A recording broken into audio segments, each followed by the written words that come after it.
which gave him plenty of opportunities to make things disappear, whether it was evidence, witnesses, or anything else that could jeopardize his trial. Let's be honest. Someone with his kind of money can do a lot behind the scenes. The court was concerned that he might use his resources to obstruct justice or even intimidate those involved in the case. And let's not forget that Diddy has a history of controversies. He's faced accusations ranging from bribery to obstruction of justice in the past, so the concern about him potentially tampering with witnesses this time isn't just unfounded. Paranoia. In fact, when you look at other high-profile cases, Diddy's situation starts to make a lot more sense. Take Harvey Weinstein, for instance. Back in 2017. He was denied bail, despite being willing to put up millions. Why? The court was worried about the same issue, obstruction of justice. And then there's Jeffrey Epstein, who also proposed a hefty bail package, but the judge shot it down out of fear that he'd use his wealth to either flee or tamper with witnesses. The courts have dealt with these scenarios before, and they weren't about to take any risks with Diddy. Why? The music mogul couldn't handle the news when Diddy heard in the courtroom that his $50 million bail offer was rejected and realized he wouldn't be going home. It felt like watching someone crash into a wall at full speed, witnesses reported.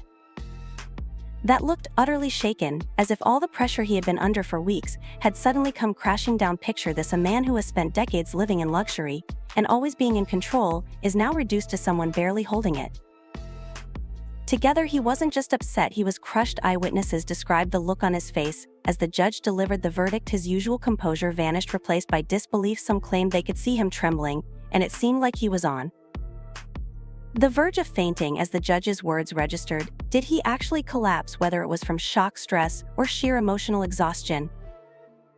He clearly couldn't handle it. Paramedics were called in, and it quickly became evident that the reality of his situation was hitting him harder than he might have anticipated. This wasn't just a physical reaction, it represented something deeper. Diddy, who had lived a life surrounded by fame, fortune, and luxury, now had to confront the harsh reality that his days of private jets and red carpets were over. At least for now, he was facing the reality of a cold, cramped jail cell. For someone who had never really experienced discomfort beyond a flight delay or a bad review, that must have felt unbearable. The psychological shift from living in a $48 million mansion to a tiny 6x9 FT jail cell is almost unimaginable. How does someone who has enjoyed such luxury even begin to process that instead of sleeping on silk sheets, he'd now be on a thin prison-issued mattress? For Diddy, this was likely the moment everything hit.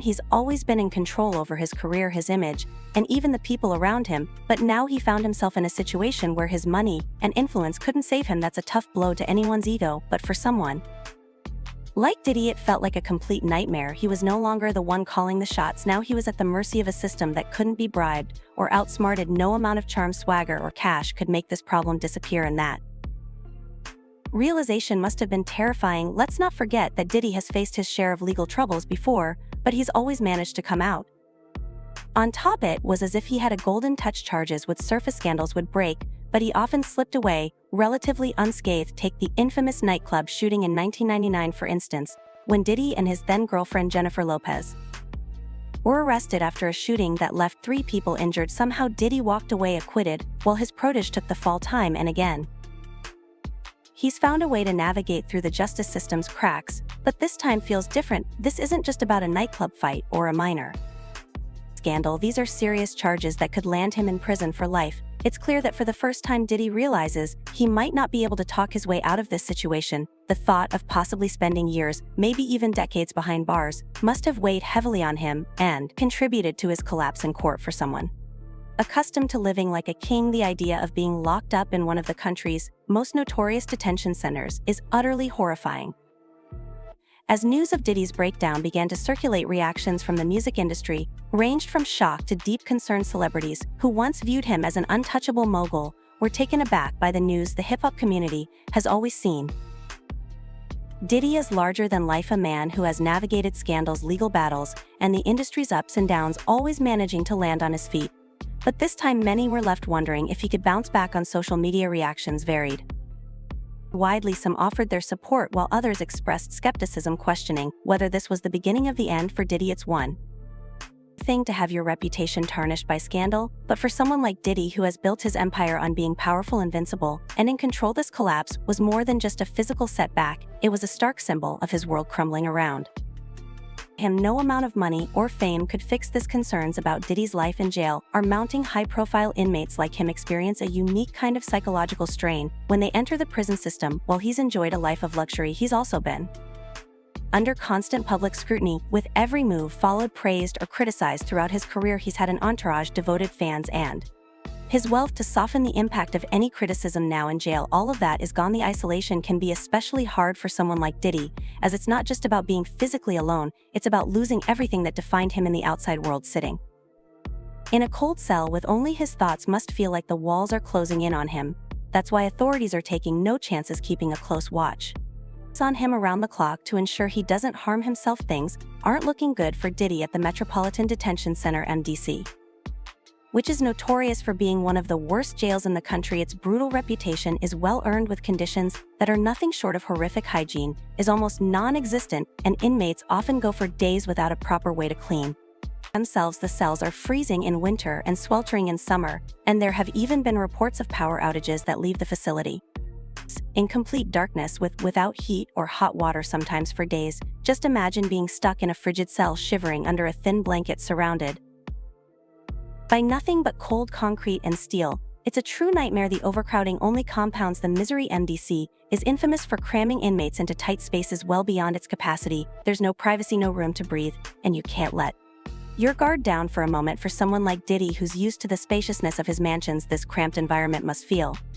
utterly suffocating. To make matters worse, he's currently in solitary confinement in the Special Housing Unit SHU, a section reserved for inmates deemed high risk either to themselves or others. This isn't just any part of the jail, it's where they keep the most dangerous individuals. Diddy is currently confined to a cramped 6x9 FT set. Just think about that. A man who once called a $48 million mansion home is now spending 23 hours a day in a space smaller than most people's closets. Inside, he has a steel toilet and sink combo, a small writing desk, and a thin mattress. That's it. His belongings consist of a single blanket, one uniform, and a few limited commissary items to get by. There's no luxury or comfort here, just a cold, hard, and isolating environment. To make matters worse, the toilet in his cell only flushes 3 times a day. This might seem strange, but it's a standard measure in places like the MDC to prevent inmates from flooding their cells. For Diddy, it's just another reminder of how far he's fallen from his life of unimaginable wealth. Being in solitary confinement means he's allowed out of his cell for just 1 hour each day, and even then, it's only to a small enclosed yard where he can stretch his legs. He has no interaction with other inmates and is completely cut off from the outside world, except for the guards who monitor him. The contrast between Diddy's previous life and his current situation couldn't be more drastic. Just a few months ago, he was flying on private jets, attending glamorous parties, and living in sprawling estates. Now his entire existence has been reduced to a tiny jail cell with barely enough room to move. He's gone from a life of endless luxury to the harshest reality, and that's a change no amount of money can fix. Amount of money right now, Diddy's cell is far from the comforts he's used to. There are no silk sheets or designer furniture here. Instead, he's stuck with metal furnishings and a blanket that likely feels more like sandpaper than anything cozy. To make matters worse, Diddy has another significant concern: his safety. Given his celebrity status and the nature of his charges, he's a prime target in jail in the prison subculture. Taking down a high-profile inmate like Diddy is seen as a badge of honor, something to brag about. His lawyers are already worried about his safety and have even sought to transfer him to a different facility in New Jersey, where they believe he would be safer. The charges hanging over him are nothing short of terrifying, especially for someone of his stature. If he's found guilty, Diddy could face the prospect of spending the rest of his life behind bars. But what do these charges really mean? And how did things get so serious? Essentially, the charge he's facing is akin to what you'd see with someone running a criminal enterprise, similar to a mafia boss, but with his own twist. In Diddy's case, authorities are accusing him of using his business's music and empire connections and immense wealth to cover up or even orchestrate some serious illegal activities. Diddy wasn't just dabbling in crime, he was allegedly running a full-scale operation, using his power to manipulate others. When people hear about these allegations, they often think of organized crime, and that's exactly what prosecutors are suggesting. They claim Diddy's empire wasn't just about music and fashion, it had a much darker side where all sorts of criminal activities occurred. This isn't just about 1 or 2 isolated incidents, either. The indictment paints a picture of this behavior happening repeatedly over the years. It's not solely about Diddy's actions either. He's accused of using his businesses, his staff, and even his security team to facilitate these disturbing events. These gatherings weren't just about partying, they were about asserting control. According to various accounts, some women who attended these events felt they had no choice. Diddy allegedly pressured them into participating, using fear or threatening to cut off financial support if they didn't comply. The allegations also include witness tampering and intimidation with as much money and influence as Diddy has. Silencing people can seem easier, or so it appears. Back in 2016, Diddy found himself in hot water after a troubling incident involving his ex-girlfriend. Cassie Ventura. Allegedly, he assaulted her in a hotel and then paid off the hotel staff to delete the security footage in a panic. He later sent Cassie a desperate text urging her to call him because the police were closing. In this is where things really started to unravel for him. The prosecution used this incident to argue that Diddy wasn't above tampering with evidence or intimidating his victims. Let's be honest, when you have millions at your disposal, paying people off or threatening them can become a very real option. That's exactly what the authorities are concerned about. The allegations surrounding his enterprise go even deeper. Prosecutors claim Diddy didn't act alone, rather his entire business empire, from Bad Boy Records to his other ventures, was part of a criminal organization meant to facilitate these illegal activities. They even allege that Diddy's employees assisted him by arranging flight, sourcing women, and ensuring everything went off without a hitch. Criminally speaking, of course, from security staff to assistants, those in his circle supposedly played a part in keeping these activities under wraps for as long as possible. Historically, when celebrities and powerful figures face charges like this, the legal fallout can be serious. Diddy's situation reflects many of these past scandals. Just like Harvey Weinstein was once seen as untouchable in Hollywood, Diddy held a similar status in the music industry. However, when people began to speak out, it was as if a dam burst and a torrent of accusations followed. Both men attempted to use their wealth and influence to control the narrative, but ultimately the truth came to light. Diddy could very well be heading down that same path. The involvement of Jennifer Lopez and Young Miami adds an unexpected twist to the whole situation. You would believe how deep this story goes. Diddy isn't the only one whose life is in jeopardy. Jennifer Lopez, or J-Lo, and Young Miami might also find themselves facing some serious legal drama. This mess with Diddy has expanded beyond just him pulling in some of the biggest names in the entertainment industry, with J-Lo and Young Miami caught right in the middle. Let's take a step back to the infamous nightclub shooting in 1999. At that time, Diddy was dating J-Lo, and the two were inseparable, making appearances everywhere together. On December 27, 1999, they were at Club New York celebrating the release of an album by Diddy's protege Shine. What began as a fun night quickly spiraled into chaos when an argument erupted, leading to 3 people being injured. Diddy and J-Lo ended up fleeing the scene. Back then, it seemed like Diddy might be facing serious consequences for the incident, but as always, he managed to dodge a bullet. Pun intended. In 2001, he was acquitted of all charges, including possession and bribery.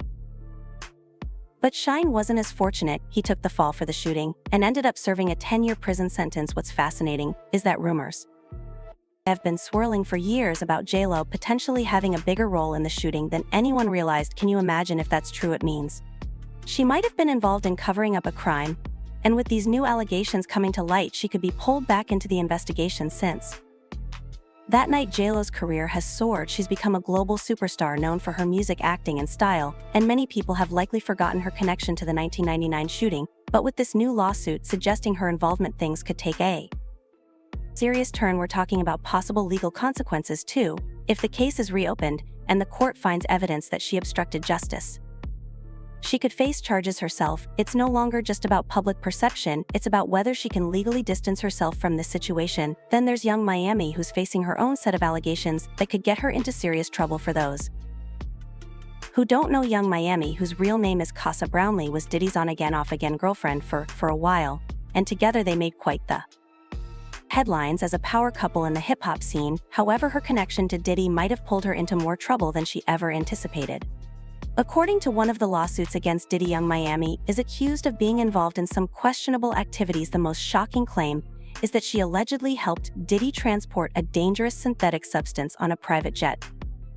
Here's what supposedly happened. Back in April 2023, Diddy wanted the item for an event at the Water Music Festival in Virginia, when his usual supplier forgot to deliver it. Diddy's team allegedly reached out to Young Miami and asked her to fly the item from Miami to Virginia, and according to the lawsuit, she went through with it. If this allegation turns out to be true, it's far from a minor issue, it's a serious crime transporting illegal items across state lines could put young Miami in a lot of hot water, especially since the lawsuit claims she was involved in trafficking. So what's her take on all of this? She's been quite vocal in her support of Diddy, stating that her experiences with him have been completely different and that she can't comment on the accusations others have made against him. "I met Diddy when the world was celebrating him and giving him his flowers," she said. "I just feel like everybody is trying to crucify me for it. But here's the catch: by publicly standing by Diddy and defending him, young Miami may have inadvertently put herself in the spotlight. If authorities start digging into her connection to Diddy's alleged criminal activities, she could find herself facing charges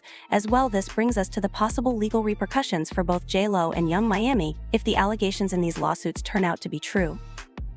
Both women could face charges as accessories or accomplice to Diddy's crimes. For J.Lo, the 1999 shooting is like a haunting memory that refuses to fade. With the public already speculating about her potential involvement, it wouldn't take much for prosecutors to reopen the case and pull her back into the courtroom. For young Miami, the situation is even more complicated. If she's found guilty of transporting illegal items for Diddy, she could be looking at some serious prison time. And let's not forget that young Miami is still building her career in the music industry. What's wild about all of this is just how far-reaching Diddy's legal troubles have become. It's not just about him anymore. The people around him are getting caught up in the chaos too. Both J.Lo and young Miami probably thought their ties to Diddy were simply part of their personal lives, but now those connections are turning into a genuine threat to their futures. This situation serves as a stark reminder of how quickly things can spiral out of control when you're involved with someone facing such serious accusations. While we don't know exactly how this will unfold for J.Lo and young Miami, one thing is clear: they won't be able to escape the spotlight for long. The public is already forming opinions, and if the legal system gets involved, it could get messy. Both women have built remarkable careers, but this might be the toughest challenge they've ever faced. If they end up facing charges and being convicted, their reputations and futures could be in serious jeopardy. In Hollywood, where image is everything, that's a risk neither of them can afford to take. Now let me share what went down last Thursday, as it was quite a significant day in the Southern District of New York. A lot happened in front of the new judge, Ron Subramaniam, and we finally got a tentative trial date, May 5, 2025. It's still a bit far off, but several pre-trial conferences are scheduled to take place before then. You have to wonder if Combs is trying to hedge his bets. It seems like he's aware that if he's going to be behind bars for a while, he might as well push for the trial to happen sooner rather than later. In the world of criminal cases, the stakes change depending on whether a defendant is free or locked up. Those who are out often prefer to take their time after all. They want to ensure a thorough investigation and not rush to any conclusions. But if you're sitting in jail, the clock is ticking and you're eager. I suspect that May 2025 might be a bit too optimistic. So what exactly unfolded in court? Combs and his attorneys appeared stating they were aiming for that May date, but what happens if the Second Circuit Court of Appeals grants him bail before then? Could he then say, you know, that May date doesn't work for me anymore? How about we push it to May 2026 instead? It's an intriguing question. Would that look too obvious? Or could he find a way to justify the request? From my perspective, I've always thought Combs came to New York with a strategy. I believe he's been trying to cooperate in hopes of making bail, perhaps to be placed on home confinement for a year or two. This way he could drag out the trial as long as possible before facing a conviction. If he gets pretrial release, could he then push to extend the trial date? While courts do allow for trial continuances, they tend to guard the timeliness of trials closely. It's crucial for him to present a legitimate reason for any delay, something like needing an expert witness or having a witness unavailable on the current date. They'll need to be clever in their arguments, perhaps citing that the discovery process has taken longer than anticipated.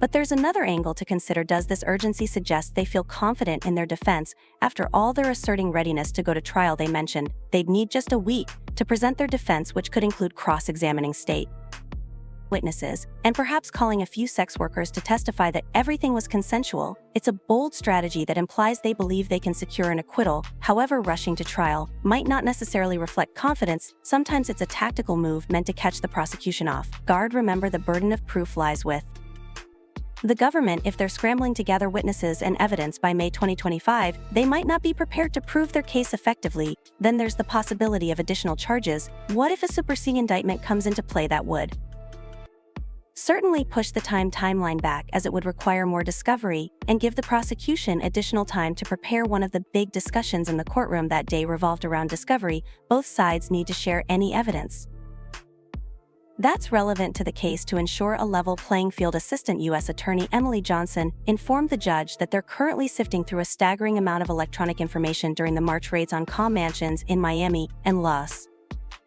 Angeles, along with a private airport in Florida. 96 electronic devices were seized. Among those, 8 devices from Miami contained over 90 terabytes of data. To put that in perspective, think about your phone. It might hold 2 terabytes of information. 90 terabytes is an extraordinary amount, and it's a significant factor in the delays surrounding discovery.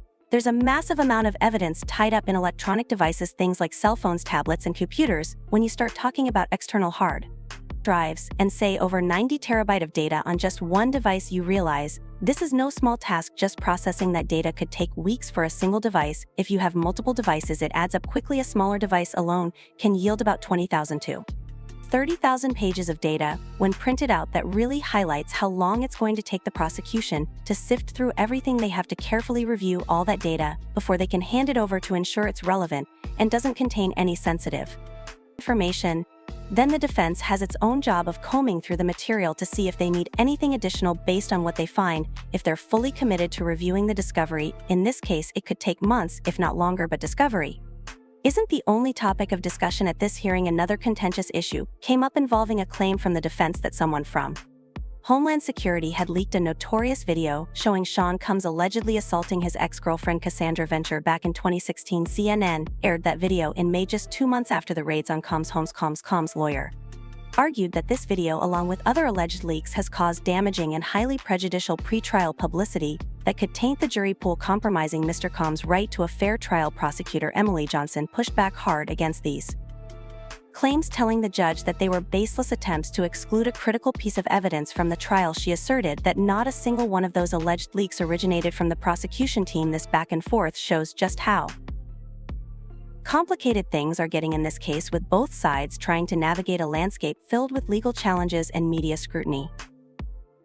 The physical pain, fear, and mental strain of solitary confinement are really taking a toll on Diddy. If things don't improve soon, this jail sentence could turn out to be the toughest wake-up call Diddy has ever experienced. What do you think about this situation? Share your thoughts in the comments below, which gave him numerous chances to conceal evidence, witnesses, or anything else that might compromise his trial. Let's face it, someone with his level of wealth can accomplish a lot behind the scenes, so the court was scared that he might use his resources to thwart justice or even intimidate those involved in the case. Additionally, Diddy has a history of scams. He has been accused of bribery and obstruction of justice in the past, so the fear that he might tamper with witnesses this time isn't just unfounded paranoia. Things about Diddy begin to make much more sense. Consider Harvey Weinstein, who in 2017 was refused bail even though he was willing to pay millions of dollars, as the court was concerned about the same problem of obstruction of justice. Jeffrey Epstein also offered a sizable bail package, but the judge rejected it because he was afraid he would use his wealth to either evade prosecution or tamper with witnesses. They weren't ready to take any chances with Diddy because the music mogul couldn't handle the news, and the courts have dealt with similar situations in the past. It seemed like someone crashing into a wall at full speed when Diddy heard in the courtroom that his $50 million bail bid had been denied and that he would not be returning home.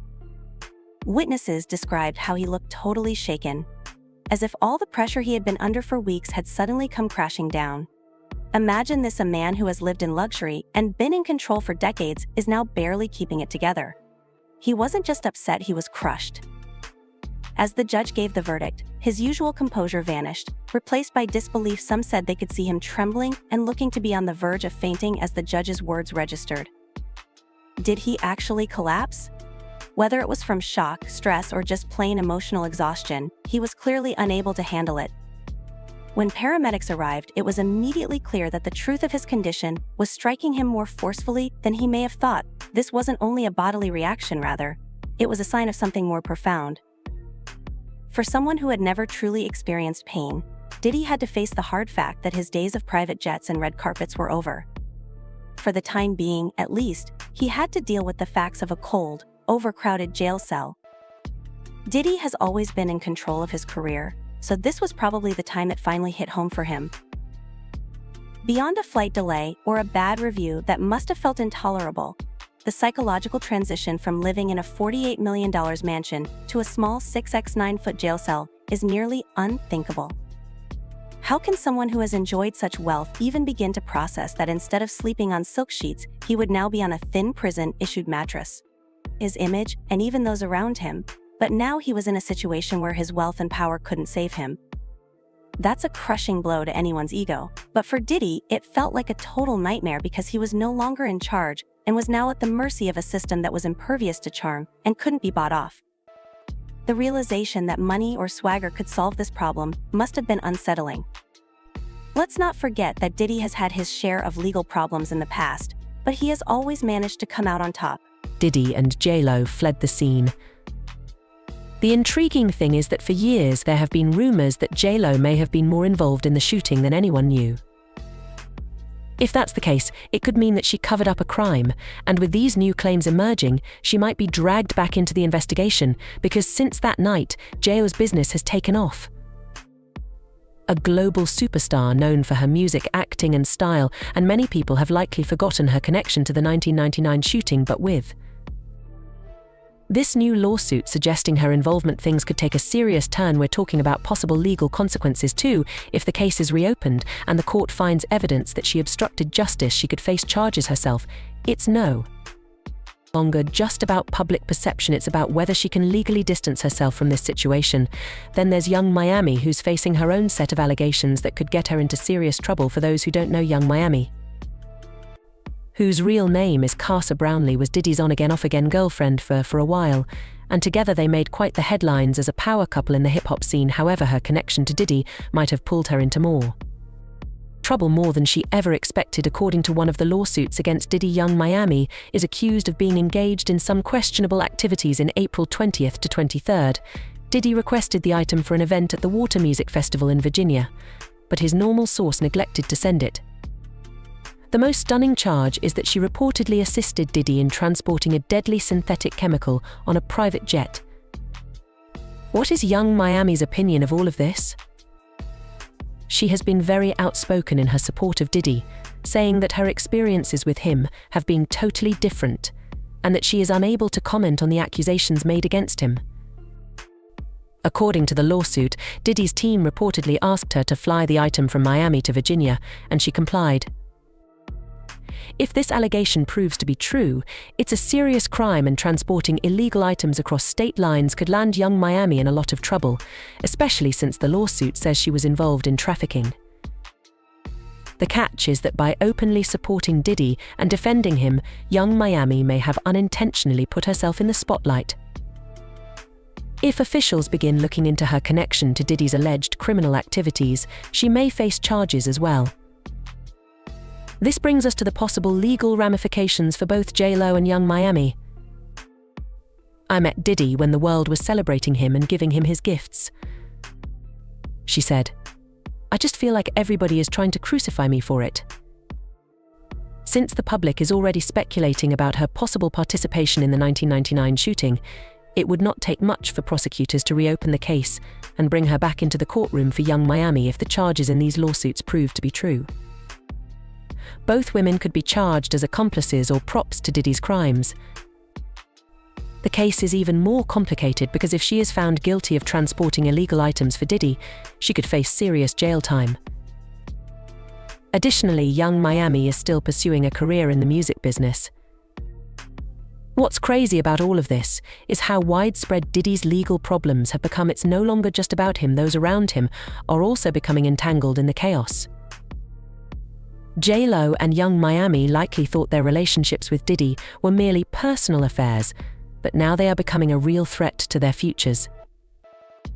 We don't know exactly how everything will play out for J-Lo and Young Miami, but this incident serves as a clear reminder of how easily things can go out of hand when you're engaged with someone who is facing such serious accusations. They won't be able to avoid the limelight for very long because people are already making judgments about them, and things might become complicated if the court system gets involved. Both women have built impressive careers, but this may be the most difficult obstacle they have ever encountered. If they are charged and found guilty, their reputations and futures could be seriously jeopardized in Hollywood, where image is everything. This is a risk neither of them can afford. Now, Let me tell you what happened last Thursday, which was a very important day in the southern part of New York. We finally received a provisional trial date after a lot transpired in front of the new judge, Ron Subramaniam. Although May 5, 2025, is still a ways off, there are a number of pre-trial conferences planned before then. You have to wonder if CMOS is trying to hedge his bets, because it appears that he knows that if he will be in jail for some time, he might as well push for the trial to happen sooner rather than later. In the world of criminal cases, the stakes change based on whether a defendant is free or incarcerated. People who are out tend to take their time because they want to make sure that the investigation is thorough and not jump to any conclusions. But if you're in jail, time is of the essence, and you want to leave as soon as possible because of the amount of evidence in this case and the amount of discovery that the defense needs to handle. What actually happened in court? His lawyers said they were aiming for that May date, but what if the Second Circuit Court of Appeals gives him bail before then? Could he then say, you know that May date doesn't work for me anymore? How about we push it to May 2026 instead? That's an interesting question. Would that seem too obvious, or could he find a way to explain the request? Because I think May 2025 might be a little too hopeful. Justify from my point of view. I've always believed that comms had a plan when they arrived in New York. I think he has been attempting to cooperate in the hopes of being given bail, possibly to be placed in home confinement for a year or two. This would allow him to prolong the hearing as much as possible before being found guilty. If he is given pre-trial freedom, he might then attempt to have the trial date extended.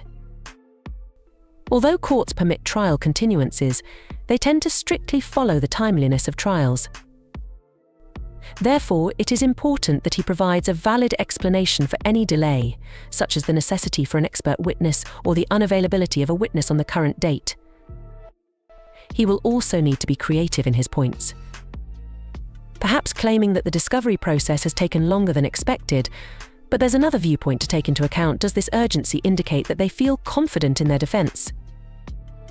After all, they're saying that they're ready to go to trial and that they'll need just 1 week to present their defense, which may involve cross-examining state witnesses and possibly calling a few sex workers to testify that everything was consensual. This is a bold strategy that suggests they believe they can secure an acquittal, but rushing to trial may not always indicate confidence. Sometimes it's a planned move meant to surprise the prosecution. Keep in mind that the standard of proof rests with the government, so if they're rushing to gather witnesses and evidence by May 2025, they might not be ready to prove their case effectively, and there's a chance of additional charges. The time frame would surely be pushed back if a superseding indictment were to emerge, because it would necessitate more discovery and give the prosecution more time to prepare. That day, one of the main topics of discussion in the courtroom was discovery. To ensure a level playing field, both parties must provide any pertinent evidence. U.S. Attorney Emily Johnson told the judge that they are currently sorting through an incredible amount of electronic data from the March raids on condominiums in Miami and Los Angeles, as well as a private airport in Florida.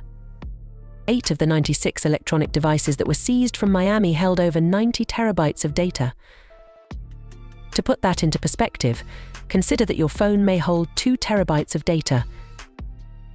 90 terabytes is an incredible amount, and it plays a big role in the delays surrounding discovery. There's a massive amount of data tied up in electronic devices, things like cell phones, tablets, and computers. When you start talking about external hard drives and say over 90 terabyte of data on just one device, you realize this is no small job.